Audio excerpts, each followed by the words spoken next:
네, 김용환입니다. 같이 말씀 묵상하겠습니다. 제가 제주도에 잠깐 갔었는데요. 아주 인상 깊었던 장면이 있습니다. 바닷가에서 버스킹 하던 사람들이었는데요. 아직도 그 사람들의 노래가 들리는 것 같은데요.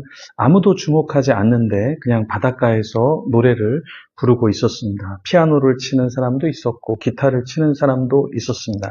그래서 제가 이틀을 나갔는데요. 이틀 다 똑같은 자리에서 연주를 하고 노래를 하더라고요. 사람들이 호응은 해주는데요.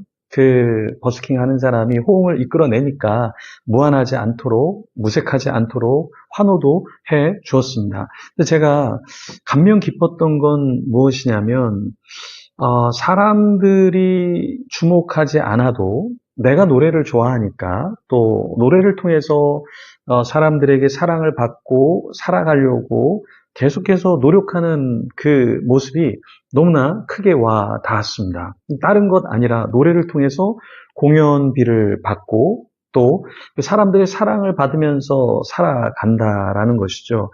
그런데 이렇게 인생을 사는 것이 쉬울까요? 절대 쉽지 않습니다. 고정된 수입이 없죠. 나이가 들어가면서 불투명한 미래를 살아가는 것. 버스킹하는 사람들이 젊은 사람들이 아니었고요. 나이 든 사람들이었어요. 그런데 그 자리를 계속 지키고 있더라고요. 이런 삶을 살 때 사람들은 무기력감, 슬럼프에 빠지곤 합니다. 거대한 장벽, 장애물을 맞이하고 있는 것 같죠. 우리가 세상을 살면서 우리도 똑같이 그렇게 느낄 수 있습니다. 왜소한 것 같고 무기력한 것 같고 그래서 절망하고 다 포기하고 싶을 때가 있습니다. 오늘 역대상 20장에 보면 암몬의 수도 라빠의 함락과 더불어 이스라엘을 끊임없이 위협하던 블레셋의 거인족들이 등장합니다. 이 거인족들은 다른 많은 민족들을 괴롭혔고요. 그러면서 이스라엘을 괴롭혔죠. 사울도 사실은 다윗을 죽이려고 하다가 블레셋이 쳐들어오면 다 내려놓고 다시 성을 지키러 돌아가야 했습니다. 다윗도 이 블레셋이라는 거대한 사람들을 상대해야 했죠.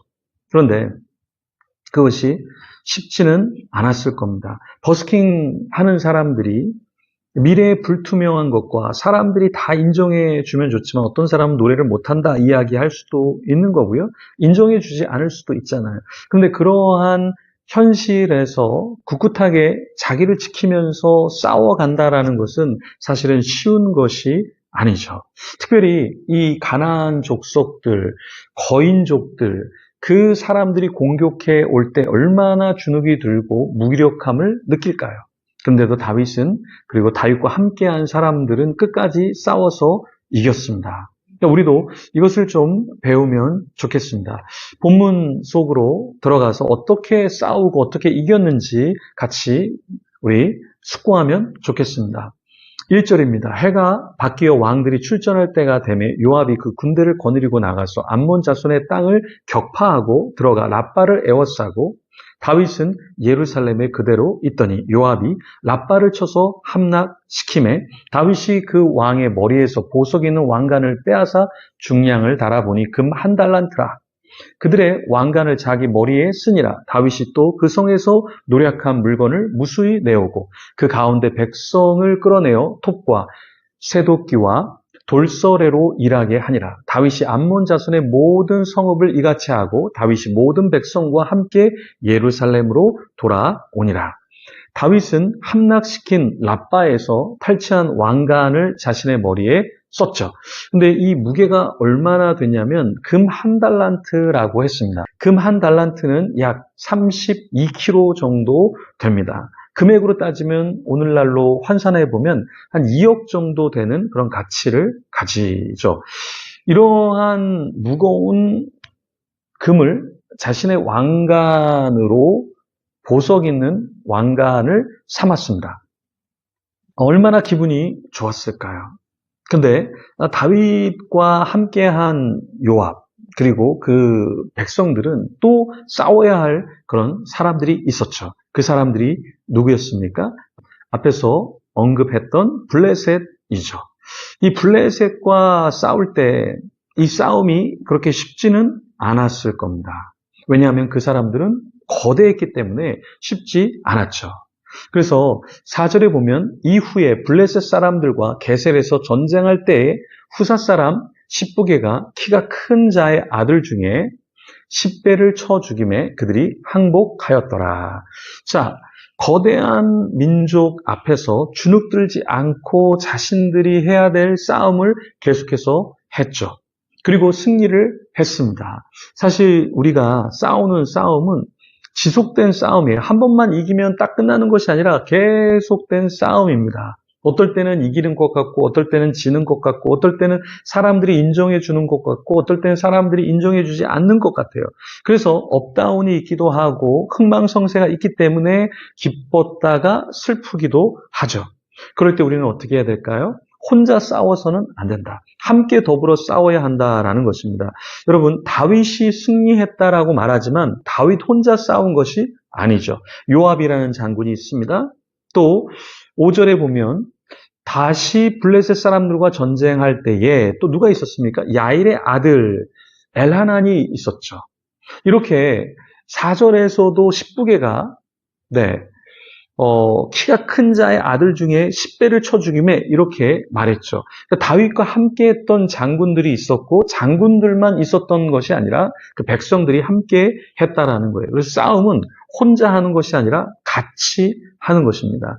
제가 풍문교회를 섬기고 또 여러 가지 연합사역들 또 어떤 생각지 못한 일들을 감당하고 있습니다. 저 혼자 하는 것이 아니라 사실은 여러분이 함께 해주시기 때문에 여기까지 온 거죠. 제주도 힐링 모임도 캠프도 재정이 있어서 한 것은 아니었습니다. 그냥 목회자들 중에서 우울증, 공황장애가 있는 사람들에게 좀 쉼을 주고 싶다라는 생각이 들어서 그냥 했습니다. 그런데 제가 돌아올 때까지 재정이 마이너스였는데요. 어떤 분이 또 적지 않은 금액을 보내주셔서 마이너스 나지 않고 여러 가지 참 잘 먹이고 마시게 하고 선물까지 드렸습니다. 네, 과일 모찌 선물도 드리고요. 땅콩 샌드 선물도 드리고요. 또 맛있는 그 땅콩이 박혀있는 초코파이도 선물로 3가지 선물을 드렸습니다. 재정이 있어서 사실 드린 것은 아니고요. 드리고 싶은 마음이 있어서 그냥 카드로 이렇게 긁어서 드렸는데 나중에 그 재정들이 다 채워졌습니다. 혼자 싸웠더라면 그렇게 하지 못했죠. 하지만 함께 더불어 했기 때문에 풍성히 섬길 수 있었습니다. 우리도 교회를 섬기든 어떠한 선교제를 섬기든 우리에게 있어서 혼자 하는 것보다 더불어 함께 할 때 더 많은 일들을 섬길 줄 믿습니다. 그런 저와 여러분이 되기를 소망합니다. 기도하겠습니다. 하나님 감사합니다. 혼자서는 많은 것을 감당할 수 있더라도 멀리 가지 못할 겁니다. 하지만 더불어 함께 갈 때 느리지만 멀리 갈 수 있는 줄 믿습니다. 함께 연합해서 한 방향으로 가게 하시고 아름다운 열매를 주님께 올려드리게 하여 주시옵소서. 때로 낭망합니다. 무가치한 것 같고 좌절할 수 있습니다. 슬럼프에 빠질 수 있습니다. 그렇지만 그럴 때마다 우리를 잡아 일으키시고 다시 세우사 주님 나라에 합당한 자로 더 섬기게 역사하여 주시옵소서. 감사합니다. 예수님 이름으로 기도합니다. 아멘. 계속해서 기도하며 주님 앞에 나가겠습니다.